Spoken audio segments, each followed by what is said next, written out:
Halo guys, balik lagi sama gua Diba di Do You Believe It or Not. Dan kali ini gua akan membacakan kiriman cerita dari Mbak Reina. Langsung aja ke ceritanya. Perkenalkan, nama saya Reina. Biasa dipanggil Rere. Umur saya 34 tahun sekarang. Dan saya ingin membagi cerita berdasarkan kisah nyata yang saya dan keluarga saya alami waktu 11 tahun yang lalu.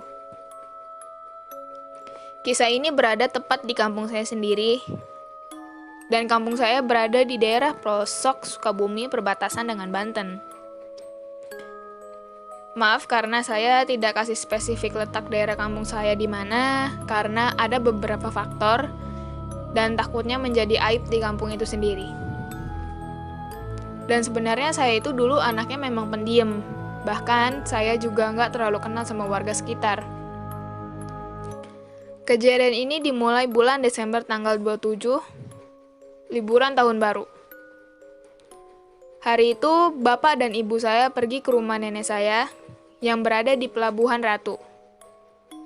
Karena orang tua saya meminta saya untuk tidak ikut dan meminta agar saya menjaga rumah karena takut ada kemalingan, mau nggak mau ya saya nurut waktu itu. Kebetulan juga waktu itu juga lagi libur panjang akhir tahun. Saudara saya pun datang hari itu. Karena kebetulan juga rumah saudara saya ada di belakang rumah saya, dia pun bertanya, "Rek, Simba nggak ada ya?"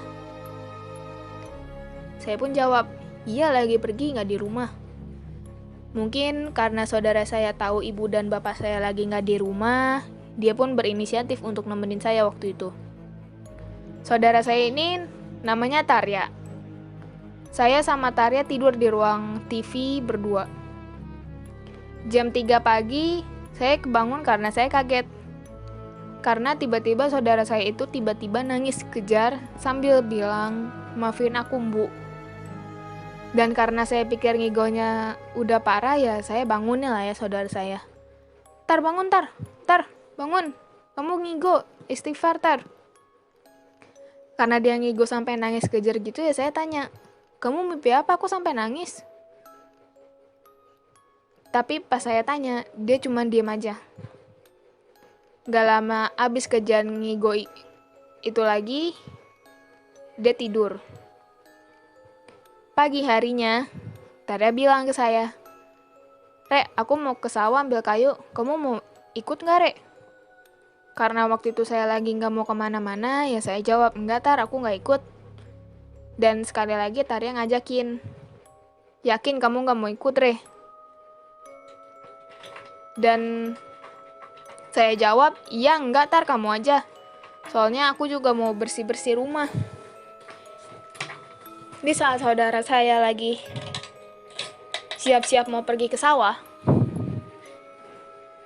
dan saya sedang nyapu halaman, saya tanya ke Tarya, "Kamu ngapain Tar bawa tali merah?" Lagi-lagi pertanyaan saya cuma didiemin aja sama dia. Dan gak lama pun ibunya Tarya datang dan tanya, "Kamu jadi nggak ambil kayunya?" "Jadi, Bu," kata Tarya. Dan karena saya masih berpikir mungkin tadi dia nggak dengar. Dan saya tanya lagi dong.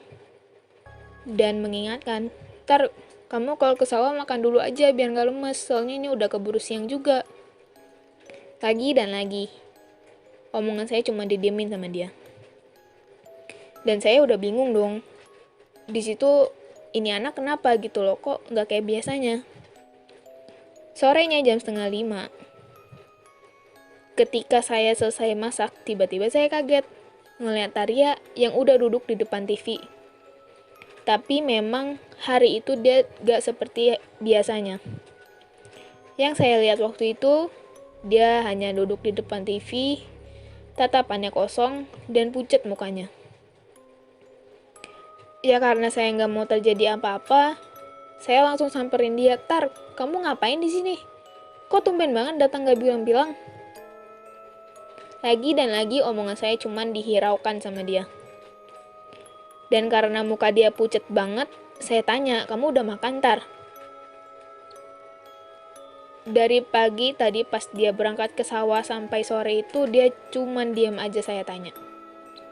Dan dia cuma nunduk aja. Beberapa menit kemudian dia mulai ngomong. Tapi menurut saya sih aneh ya, karena tiba-tiba dia bilang, "Rek, kamu jangan bilang-bilang embu ya kalau aku di sini. Aku masih mau di sini soalnya." Dan dia bilang ke saya itu kayak memohon. Saya bingung. Saya tanya, "Emang kenapa, Tar? Nanti embu nyariin kamu loh." Lagi-lagi dia cuma diem aja saya tanya begitu. Setelah itu karena saya pikir mungkin kalau beli cemilan bakal enak lagi kondisinya, ya jadi saya memutuskan untuk pergi ke warung.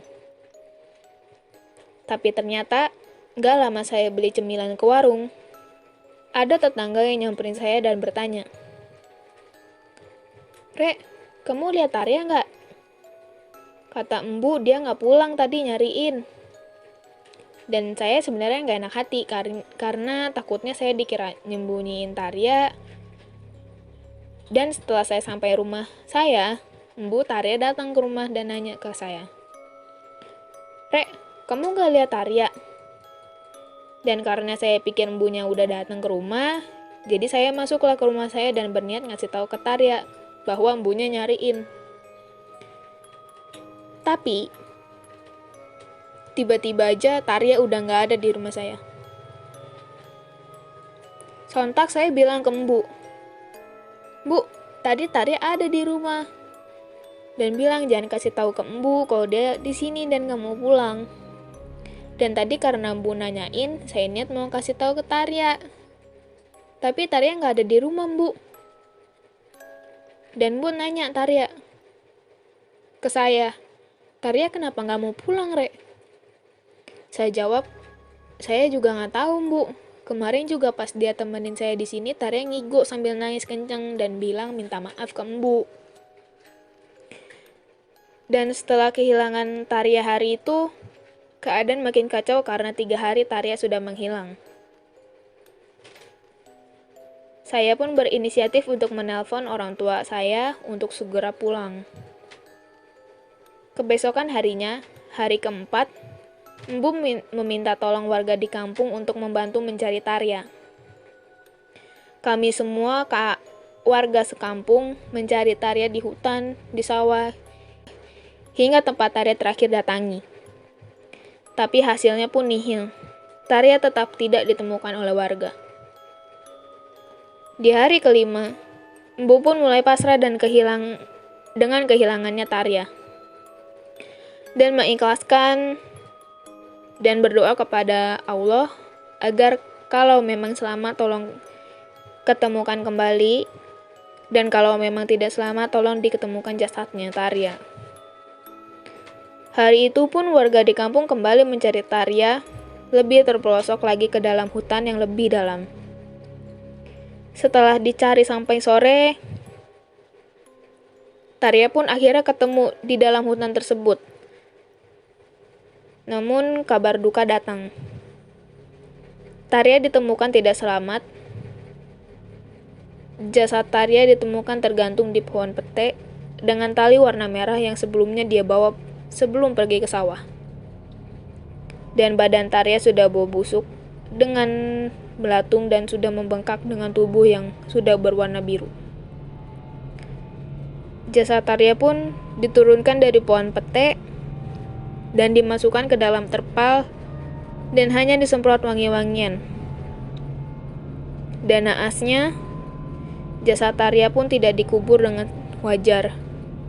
Tarya langsung dikuburkan, tidak dengan dimandikan, dikafani dan disolatkan.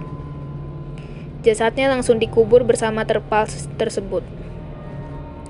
Cerita ini langsung saya ceritakan karena ini kisah nyata dan langsung keluarga saya alami. Dan kebetulan cerita ini dari saudara saya langsung. Dan kami semua hanya berharap agar almarhum diterima di sisi Allah Subhanahu wa Ta'ala. Terima kasih yang sudah mendengarkan cerita dari saya.